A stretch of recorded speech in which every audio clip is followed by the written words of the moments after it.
O Supremo Tribunal Federal estendeu a proteção da Lei Maria da Penha para casais homoafetivos, mulheres transexuais e travestis. Sobre esse assunto, a gente vai conversar aqui no estúdio com a delegada do DEAN, doutora Marília Matos. Boa tarde, bem-vinda, doutora. Boa tarde, Luciane. É uma honra e uma alegria poder participar novamente da programação da TV Câmara, trazendo realmente essa inovação recente, né, onde o Supremo Tribunal Federal incluiu essa proteção, as medidas protetivas, né, previstas na Lei 11.340, que é a Lei Maria da Penha, ao público masculino, que são os homens que convivem em relacionamento homoafetivo. Então, eles não se identificam como mulheres, são homens mesmo que se relacionam com outros homens. E agora, como existia essa lacuna, não existia uma proteção para esse público. Então, existe o quê? Um projeto de lei tramitando lá no Senado, não, ainda não chegou no Senado. Está ainda tramitando lá perante os deputados lá em Brasília, é uma lei federal, e aí a Associação Brasileira que defende essas famílias homoafetivas entrou com uma ação questionando a demora da aprovação da lei. Então, essa decisão do tribunal foi mediante essa provocação da associação.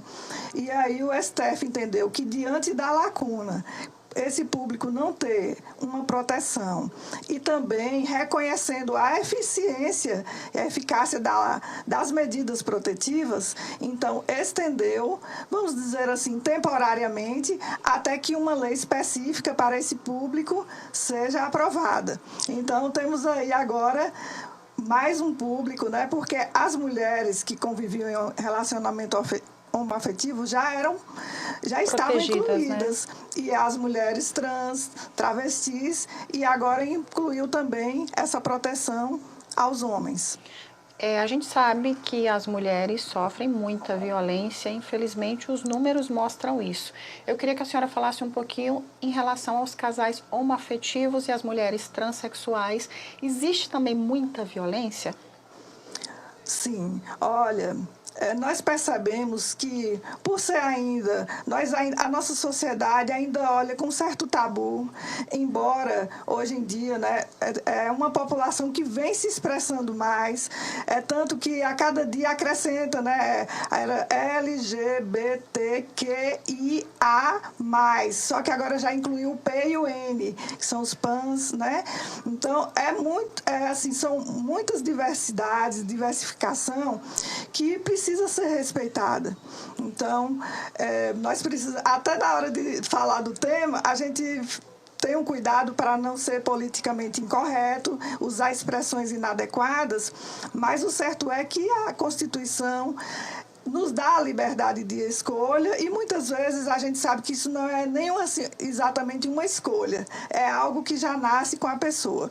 Então, sendo assim, existia esse público carente, foi suprido, mas a demanda lá na delegacia vinha ocorrendo já de mulheres, tanto mulheres trans, né, pessoas que nascem com os órgãos masculinos, mas se identificam com o gênero feminino, como também casais homoafetivos de mulheres. Nós tivemos casos assim bem emblemáticos lá, que houve até a necessidade de uma mulher ser submetida ao uso de tornozeleira, porque ela reiteradamente agrediu a companheira. Depois que se separaram, ela continuou perseguindo a ex-companheira.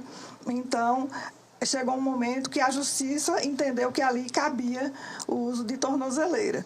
Então, realmente, a gente já vem atendendo esse público e existe, sim, a demanda. Doutora, eu queria que a senhora falasse na prática como funciona a Lei Maria da Penha. O que ela protege?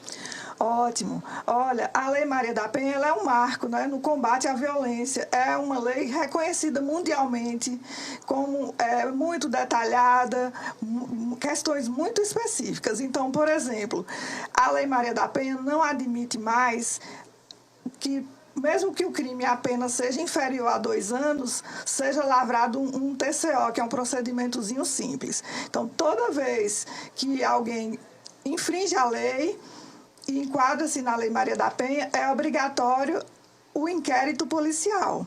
Então já foi uma vitória, porque antes tinha homem que dizia assim, eu posso bater e vou lá e pago uma cesta básica, que era nos procedimentos dos juizados especiais. Então, hoje, com a lei, isso acabou. A lei também, ela desmistificou aquela questão de não se mete a colher em briga de marido e mulher, porque a própria lei determina que a família, a sociedade e os poderes públicos têm que interferir sim, para proteger a mulher, para que ela viva livre de violência. E aí a medida protetiva. A medida protetiva, de fato, foi uma grande conquista, também através da Lei Maria da Penha. Então, nela, não depende de ouvir testemunha, nem o agressor. Basta as declarações da vítima, já é suficiente para que a justiça decrete as medidas. Então, isso aí salvou a vida de muitas mulheres.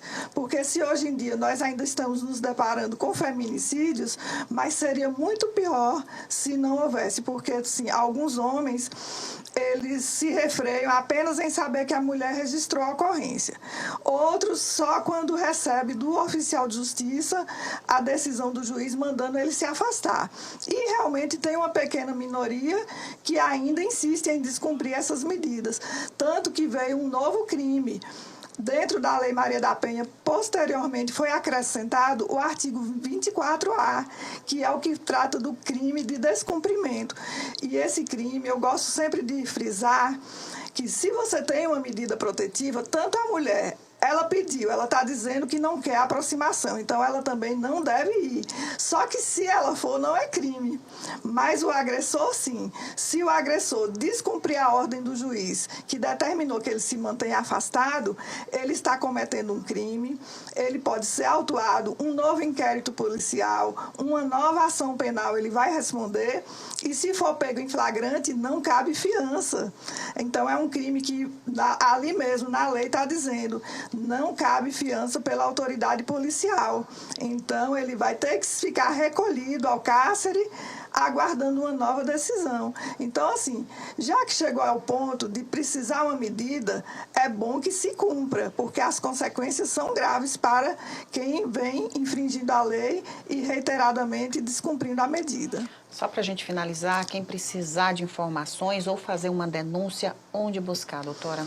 Olha, a Delegacia da Mulher, nós estamos abertos para atender e dar orientações a todas as pessoas da sociedade.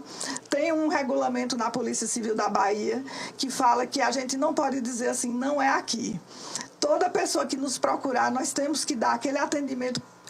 Mesmo que não seja o nosso público, nós vamos dar ali o primeiro atendimento e depois encaminhar para a delegacia correta, caso não seja a nossa. Então, nós estamos localizados ali na Rua Ibirapuera, número 715. O bairro é Renato Gonçalves. E a referência que a gente sempre usa é a escola Jardim Imperial, que nós somos vizinhos da escola. Subindo ali a Rua da Feira, chegou na escola, vira à direita, é a Delegacia da Mulher. Mas também temos outros meios, que é o que? Aquela mulher que não consegue ir, porque ela fica intimidada, ela pode ligar para o 180, que é um número específico de combate e de denúncia à violência contra a mulher.